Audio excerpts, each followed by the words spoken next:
바보 노무현의 위대한 꿈을 꾸고 거인 이해찬의 냉철한 지혜를 따르며 일꾼 이재명의 날카로운 방패가 되었던 남자. 오늘 민주보좌관은 한 시대를 피 흘리며 온몸으로 관통해낸 노병의 마지막 소임에 대해 이야기합니다.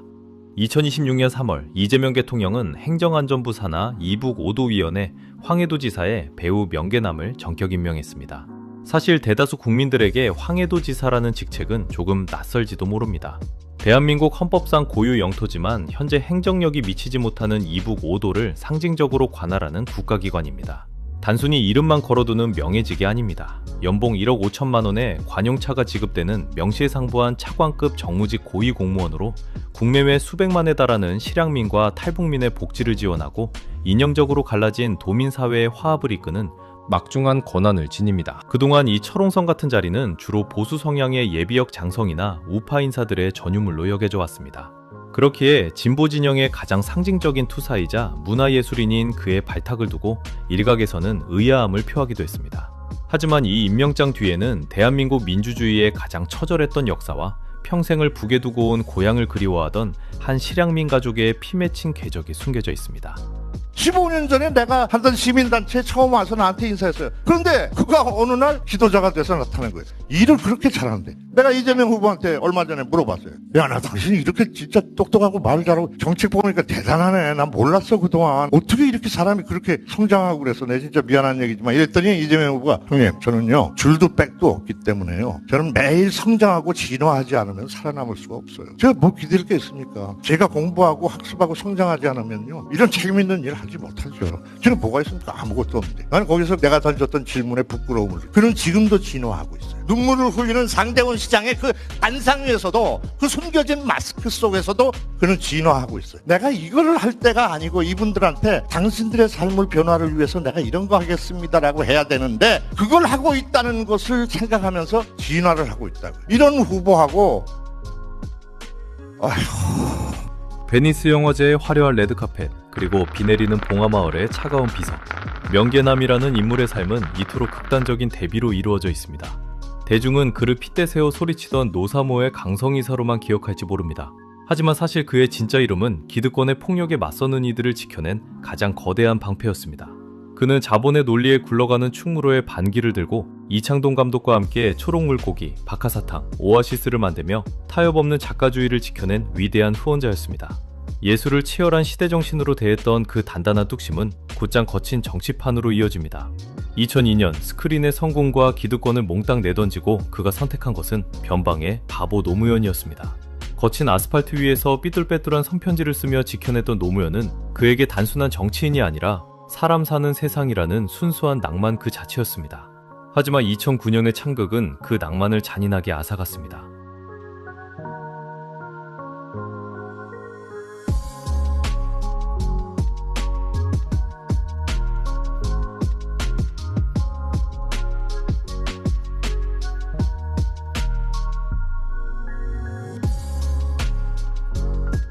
세월이 한참 흐른 뒤 묘역을 쓸며 스스로를 무덤지키는 말단관직, 능참봉이라 낮춰 부르던 백발의 청년. 스포트라이트를 뒤로하고 주근주근의 곁을 지키는 그 단단한 뒷모습은 지독한 의리이자 가슴속에 영원한 청춘을 품은 자의 묵직한 약속이었습니다.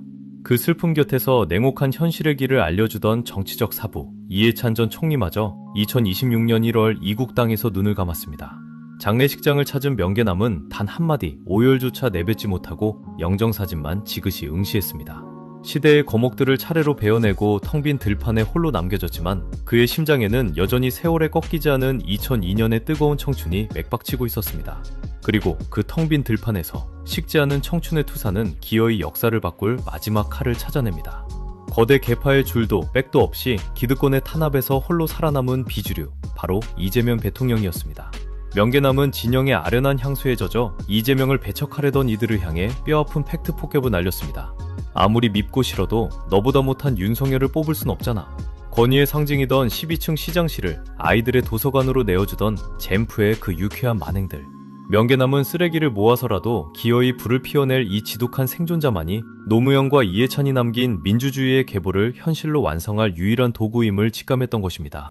이재명은 아마 청와대에 들어가게 되면요, 청와대에 없을 겁니다. 옛날부터 알던 이재명이가 시장이 되었다고 해서 성남시청에 한번 가봤습니다. 이대엽이라는 전임 시장이 4천억의 빚을 짓고 신 아방궁 같은 성남시청이에요. 12층 시장실로 가는 시장 전용 엘리베이터가 따로 있게 만든 그 시청을 이재명이가 어떻게 바꿔놨냐면, 나 가서 놀란 게 그거를 도서관과 어린이 장난감 대여 도서관으로 바꿨어요. 성남시청 앞 잔디밭에서 시민들이 와서 텐트 치고 놀아요. 성남시청 로비 개방을 해가지고서 애들이 킥보드 타고 돌아다녀요. 이재명 후보가 대통령이 되면 청와대가 그렇게 될 겁니다. 그리고 그는 현장 속에서 사람들한테 멱살을 잡히고 할머니 앞에서 무릎을 꿇고 손을 잡고 제가 애써볼게요, 이렇게 설득하고 다닐 겁니다. 이런 사람이지 저 사람은 어떻게 될까요? 저 시설은 스크린 골프가 설치되어 있는 시설입니다. 2026년 3월 11일 74세 신임 황해도지사 명계남은 취임식 단상에 올랐습니다. 그의 부친은 미수복 개풍군 출신, 모친은 황해도 연백군 출신의 실향민이었습니다. 이재명 대통령이 그에게 이 자리를 맡긴 것은 결코 단순한 보훈 인사가 아니었습니다. 평생을 남의 꿈을 이뤄주기 위해 십자가를 짊어지고 상처투성이로 싸워온 사내, 대통령은 그 헌신적인 투사에게 인생의 가장 빛나는 순간에 비로소 자신의 깊은 뿌리를 보듬을 수 있도록 국가가 바칠 수 있는 가장 따뜻한 헌사이자 묵직한 예우를 건넨 것입니다. 목이 맨 소리로 그는 내빈석에 앉은 친형의 손을 잡고 눈물을 흘렸습니다. 그리고 선언했습니다. 정권이 바뀔 때마다 안보 문제로 서로를 색깔론으로 갈라치게 하는 정치인들에게 휘둘려서는 안 됩니다. 우리의 핏줄과 고향은 하나입니다. 이재명 대통령은 분단과 색깔론의 상징이었던 이북 5도위원회에 가장 치열하게 민주주의를 지켜온 그를 세움으로써 이제는 대립을 멈추고 분열을 치유하는 평화와 통합의 시대를 열어달라는 숭고한 소임을 맡긴 것입니다. 사람들은 왜 이재명을 미워하고 싫어할까? 사람들은 왜 노무현을 싫어하고 미워했어? 자기하고 종자가 다른 거예요. 그것이 용인이 안 되는 거예요. 공격은 지속될 건데 노무현 대통령보다 나을 거라고 보는 것은 첫째, 이재명 대통령의 태도입니다. 아주 놀랄만한 성과를 처음부터 내기 시작할 거다. 일로 보여줄 거다. 아니, 김밥 먹으면서 9시까지 회의하는 대통령 우리나라에서 처음 아닙니까? 그 다음에 두 번째, 우리들이 달라질 겁니다. 우리들은 그때 노무현 대통령 됐으니까 됐어, 끝났어 하고 저부터도 조직 해체해 그러고 갔어요. 그런데 공격을 당했지 않습니까? 저는 개딸이든 민주당의 이를테면 기간당원이든 절대로 가만 안 되고 됐어, 신났어, 아우 얼마나 좋아. 저는 뭉쳐서 지켜야 된다고 봅니다. 응원하고 기다려야 되고. 세계 유수의 영화제에서 찬사를 받았던 제작자의 손, 비 내리는 봉화마을에서 주군의 차가운 비석을 쓸어내리던 능참봉의 거친 손, 그리고 노무현 전 대통령의 묘역 앞에서 슬픔에 잠겨 오열하던 젠프의 등을 따뜻하게 다독이던 바로 그 손. 이재명 대통령은 뼈아픈 슬픔의 한복판에서 자신을 안아주던 그 투박하고 굳은 손을 결코 잊지 않았습니다. 대통령의 깊은 신뢰와 예우 속에서 식지 않는 청춘의 심장을 안고 그는 이제 휴전선 철책 넘어 아버지가 끝내 돌아가지 못했던 잃어버린 고향을 향해 두 손을 뻗습니다. 한 시대를 피 흘리며 온몸으로 관통해낸 그가 이재명 정부의 든든한 지원 속에서 마침내 아버지가 묻어둔 잃어버린 고향으로 돌아가는 마지막 평화열차에 올랐습니다. 민주주의를 지키는 시민의 채널 민주보좌관이었습니다. 오늘도 시청해주셔서 감사합니다. 여러분이 바로 민주주의를 지키는 힘입니다.